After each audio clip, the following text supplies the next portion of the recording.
Halo, selamat datang kembali di Auto Friend. Yang ditunggu-tunggu sudah hadir di depan mata kita. Inilah dia Renault Kiger atau Renault Kiger. Suatu solusi yang sangat jitu bagi Anda yang menggandrungi sosok atau bentuk dari Nissan Magnite yang kecil-kecil tetapi kekar, tetapi merasa terganggu dengan grillnya yang mirip itu tuh.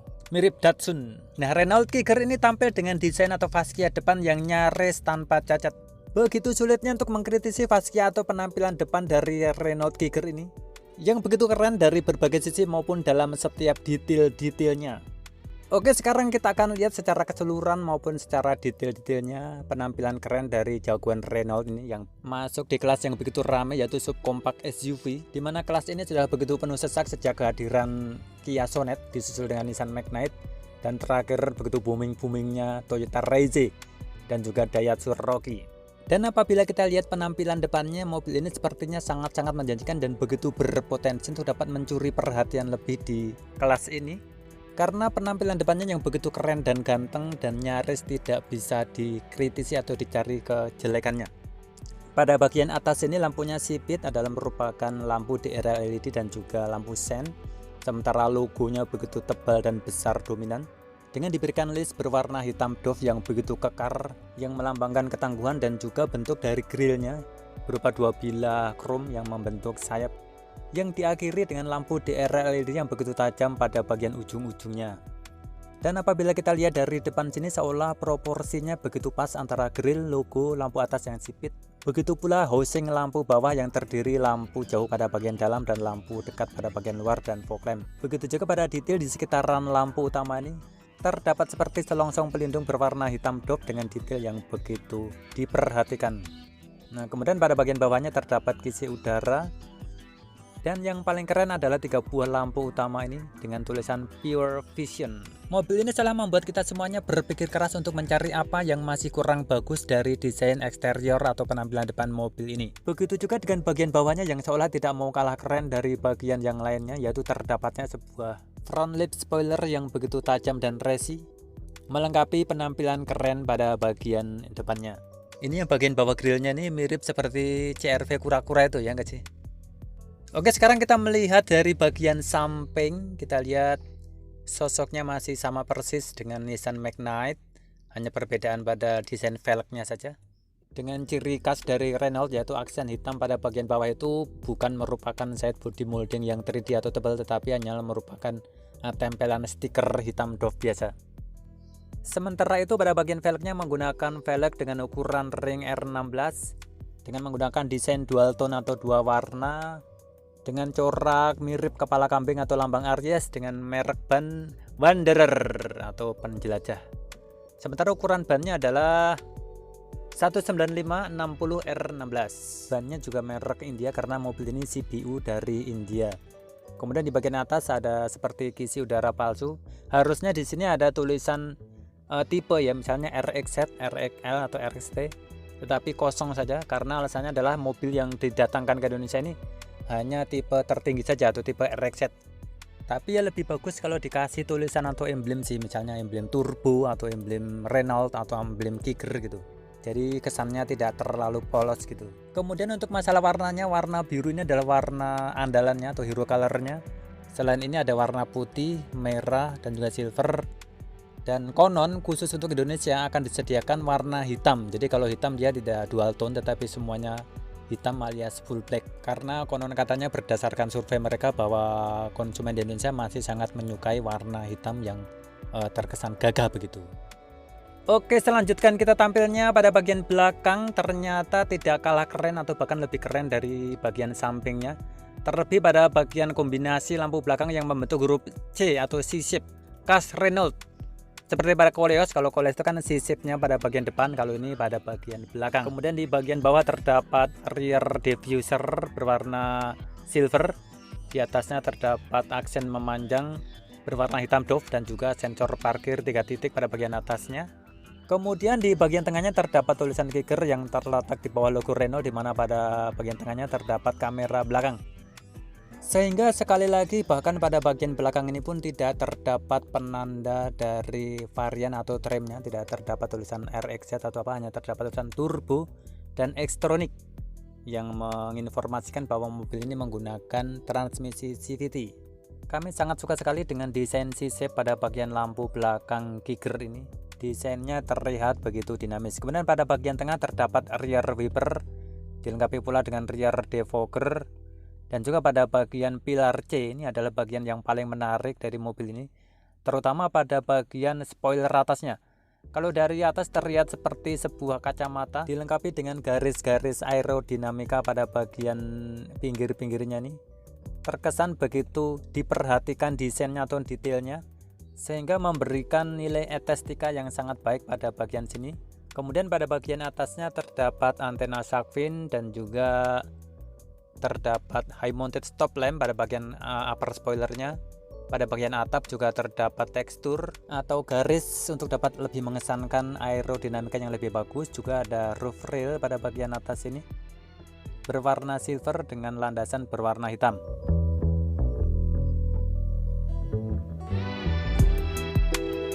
Kemudian bukaan tangki ada pada sebelah kanan dan seperti ciri khas Renault Triber juga memiliki buntut atau overhang belakang yang sangat pendek sekali. Dan pada bagian sekitaran pilar C ini terlihat sangat dinamis sekali, sangat keren sekali. Perpaduan atau proporsinya begitu pas antara pilar C yang begitu kekar dengan rear upper spoilernya yang begitu panjang, sehingga secara keseluruhan dari arah samping mobil ini sangat enak dilihat. Kemudian untuk masuk ke akses ke dalamnya tidak perlu menggunakan tombol karena mobil ini akan terbuka dan tertutup secara otomatis apabila kunci atau Anda yang membawa kunci mendekat ke mobil dan menjauh dari mobil, sehingga sangat praktis sekali, sehingga Anda tinggal mendekat dan menjauh saja untuk dapat membuka dan mengunci pintu dari mobil ini, dan Anda tinggal masuk saja tanpa harus menyentuh atau menekan tombol apapun. Oh ya, mobil ini akan didatangkan dalam dua varian, yaitu varian yang pertama adalah bermesin 1000 cc 3 silinder turbo dengan transmisi CVT seharga 275,9 juta rupiah. Dan varian bawahnya adalah bermesin 1000 cc 3 silinder tetapi non turbo dengan menggunakan transmisi AMT atau Automated Manual Transmission dengan harga 222 juta rupiah. Nah, kemudian ini adalah bagian lampu-lampunya. Yang atas itu adalah lampu DRL LED yang akan lebih redup ketika lampu utama dinyalakan. Lampu jauhnya ada di bagian dalam, lampu dekat ada di bagian tengah, dan fog lampnya di samping-samping. Untuk sennya masih menggunakan bola halogen biasa. Nah, kemudian ini apabila lampu utamanya dimatikan maka DRL-nya akan menyala terang sekali seperti ini.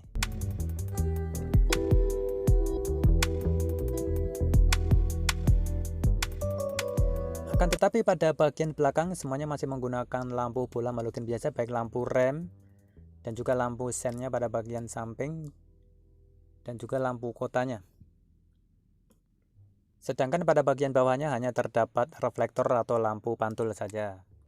Bentuk kuncinya seperti ini, seperti pada Renault Triber yang terlihat tipis dan sangat nyaman dikantongin. Dan apabila kunci ini didekatkan ke mobil yang terkunci maka mobilnya akan otomatis terbuka, tetapi tidak auto retract ya. Jadi spionnya melipat dan membukanya secara elektrik, tetapi melalui tombol yang berada di sebelah dalam ketika mesin dalam keadaan menyala. Ketika mesin dalam keadaan mati, dia tidak bisa untuk dilipat maupun dibuka. Akan tetapi sangat disayangkan karena pada bagian mesinnya tidak terdapat cover mesin sehingga tidak terlihat rapi dan tidak memperhatikan estetika. Sedangkan untuk mesinnya sendiri menggunakan mesin 1000 cc 3 silinder turbo dengan tenaga sebesar 100 PS dan torsi 152 Nm yang disalurkan melalui transmisi CVT ke roda depannya. Sedangkan untuk varian bawahnya menggunakan mesin 3 silinder 1000 cc dengan tenaga maksimal hanya 72 PS dan torsi maksimal 96 Nm. Transmisinya AMT atau Automated Manual Transmission. Oke, sekarang kita melongok ke bagian interiornya. Pada bagian door trimnya didominasi warna gelap atau warna hitam. Dengan ciri khas adalah aksennya tidak berwarna silver terang tetapi berwarna dark grey atau abu-abu gelap. Tetapi membuatnya justru terlihat lebih elegan dan lebih sporty karena tidak terlalu banyak unsur yang berwarna terang pada bagian ini. Kemudian beranjak ke bagian jok atau tempat duduk pengemudi sudah dilengkapi dengan head adjuster berupa sistem manual pompa dengan bahan pembungkus jok dari fabric dengan jahitan berwarna putih dengan motif kotak-kotak seperti ini. Terlihat halus dan juga nyaman diduduki. Namun untuk penampilan atau bentuk desain joknya masih kalah sporty apabila Anda ingat desain jok dari Nissan Magnite yang begitu sporty yang seolah-olah berbentuk semi bucket pada bagian atasnya. Kemudian semua varian Kicker hanya akan tersedia dalam varian 2 pedal alias semuanya transmisi otomatis. Bedanya adalah CVT untuk yang turbo dan AMT untuk yang non turbo.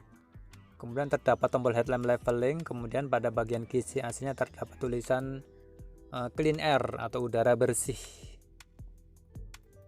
Kemudian pada ujung dashboardnya kiri kanan itu terdapat tweeter, sehingga mobil ini total memiliki 8 buah speaker, yaitu 4 buah speaker depan belakang dan juga 4 buah tweeter depan dan belakang juga. Kemudian pada lingkar kemudi terdapat audio steering switch pada bagian kiri dan tombol untuk mengatur menu-menu MID pada bagian kanan. Dan yang unik adalah pada bahan sekitar lingkar kemudinya pada bagian atas dilengkapi dengan lapisan kulit dengan jahitan asli, tetapi jahitannya tidak terlalu rapi ya. Pada bagian pinggirnya masih terdapat gapnya, tidak terlalu nyatu dengan bagian yang terbuat dari bahan poliuretan. Akan tetapi yang sangat menyenangkan dari mobil ini adalah MID-nya sangat besar. Dia menggunakan 4,2 inci full color, tampilannya sangat colorful dan juga dilengkapi dengan 3 mode berkendara yaitu normal, eco, dan sport. Dan dihiasi pula dengan berbagai animasi yang sangat menarik.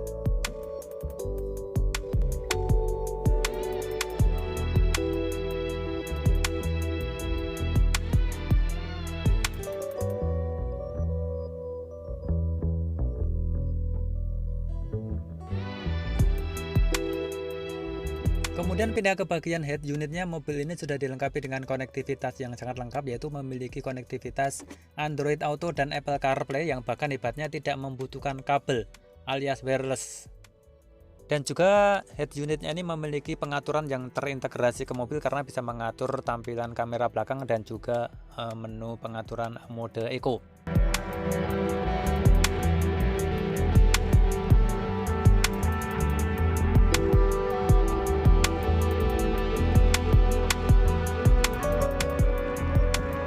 Kemudian untuk pengaturan suhu udara kabin atau AC sudah dilengkapi dengan sistem AC yang auto climate atau otomatis, dilengkapi pula dengan heater atau pemanas dan juga lengkap dengan berbagai arah hembusan angin. Juga terdapat open and close air, terdapat pula front and rear defogger dan juga colokan auxiliary pada bagian ini. Nah, kemudian katanya pada bagian bawahnya ini terdapat opsional apabila Anda menginginkan untuk dapat memiliki wireless charging, maka juga akan disediakan dengan tambahan biaya tentu saja. Dimana mobil ini sudah bisa mulai Anda pesan pada nomor kontak yang berada pada bagian atas video ini.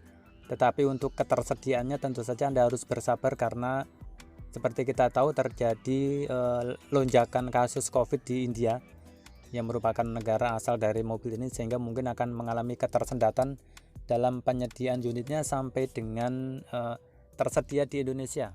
Nah, untuk tombol ini saya nggak tahu nih untuk apa nih. Mungkin Anda yang tahu silahkan komentar di bawah.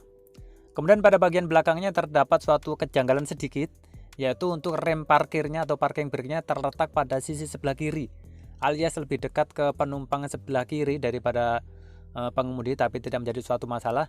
Kemudian pada bagian tengahnya terdapat suatu tempat penyimpanan tertutup yang sangat unik karena penutupnya ini nggak bisa dibuka nih bagian handrestnya nih ya.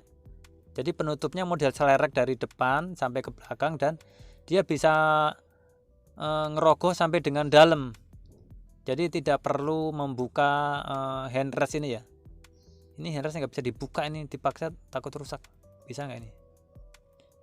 Tapi tetap bisa tertutup dengan menggunakan pintu model slide atau selerek dari bagian depan tadi. Kemudian pada bagian atas terdapat sun visor dilengkapi pula dengan vanity mirror tapi tidak bisa ditutup. Juga terdapat lampu kabin. Pada bagian kiri juga sun visornya memiliki kaca rias atau vanity mirror.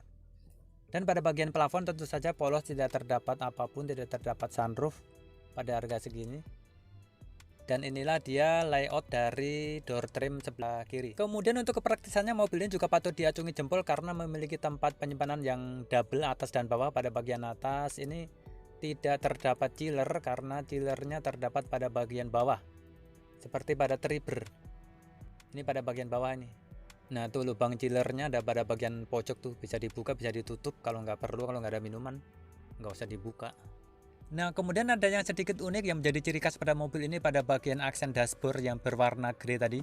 Pada sebelah kanannya dia polos, tetapi begitu sampai pada bagian tengahnya dia mulai ada gradasi, mulai ada aksen berbentuk bintik-bintik yang semakin jelas menyerupai serat karbon sampai pada ujung sebelah kiri di mana terdapat kisi AC. Oke, pada bagian depan kami rasa cukup. Sekarang kita beranjak ke bagian kabin belakang atau penumpang baris kedua. Kita akan lihat akomodasi-akomodasi atau kelengkapan apa saja yang terdapat pada bagian ini. Kita mulai pada bagian door trimnya, senada dengan bagian depannya dihiasi dengan aksen berwarna dark grey, dan juga pada bagian pembuka tuas kuncinya menggunakan bahan berwarna piano black glossy. Dan pada bagian bawahnya dilengkapi dengan speaker dan tempat untuk menaruh barang-barang bawaan Anda. Joknya begitu tebal sehingga terasa empuk walaupun tidak terlalu besar. Menggunakan bahan fabric yang lembut dan juga dilengkapi dengan jahitan berwarna putih. Dengan dua buah headrest yang bisa diatur ketinggiannya pada bagian pinggir, namun yang pada bagian tengah tidak terdapat headrest tetapi terdapat handrest untuk menaruh, juga dua buah cup holder dan sebuah tempat untuk menaruh gadget Anda. Kemudian juga kami merasakan ketika duduk di atasnya begitu longgar, untuk legroomnya begitu leluasa. Bagi kami yang tingginya rata-rata orang Indonesia 165 mm, masih tersisa begitu banyak ruang bagi kaki kami. Kemudian pada bagian tengahnya terdapat kisi AC untuk dapat mendinginkan penumpang yang berada di belakang. Dan juga ada tulisan, coba kita baca tulisannya nih. Do not open armrest from rear. Loh, berarti bisa dibuka ini armrestnya. Coba kita buka lagi, coba dari depan. Oh ternyata dia pakai magnet. Nih ada magnetnya sebelah sini nih. Jadi namanya kekuatan magnet pertama-tamanya memang kuat sekali. Nah, makanya mengakalinya adalah dengan bisa membuka dari depan sehingga tidak terlalu sering membuka tutup magnetnya. Suatu cara yang sangat cerdas sekali. Dan kemudian ini adalah layout dashboardnya terlihat dari penumpang baris kedua. Oh ya, dan pada bagian bawah tadi terdapat colokan atau power socket 12 volt untuk dapat mengecas gadget bagi penumpang yang berada di baris kedua atau di bagian belakang. Sementara pada bagian lantainya tonjolannya tidak terlalu tinggi sehingga tidak terlalu mengganggu, dan pada bagian door trim terdapat tweeter pada bagian kiri dan kanan sehingga mobil ini tweeternya ada 4. Tweeter 4, speaker 4. Jadi total ada 8 buah speaker sehingga menjamin audionya mumpuni alias mantap. Kemudian kita beranjak ke bagian bagasinya. Di sini cukup dalam, cukup luas. Tetapi memang tidak rata lantai karena dia mengejar volume biar bisa ke bawah sehingga lebih memperbanyak barang yang bisa diangkut. Dan juga untuk tempat duduknya bisa dilipat parsial 40% 60%. Tidak seperti pada Sonet yang 5-seater itu kan tidak bisa parsial, dia harus buka tutup semuanya. Untuk ban cadangannya masih menggunakan velg kaleng tetapi ukurannya sama dengan ban standarnya. Ya, demikian video kami tentang Renault Kicker. Untuk pemesanan silahkan Anda hubungi dengan nomor kontak yang ada pada bagian atas. Terima kasih sudah menonton video kami dan sampai jumpa lagi pada video-video kami berikutnya. Terima kasih.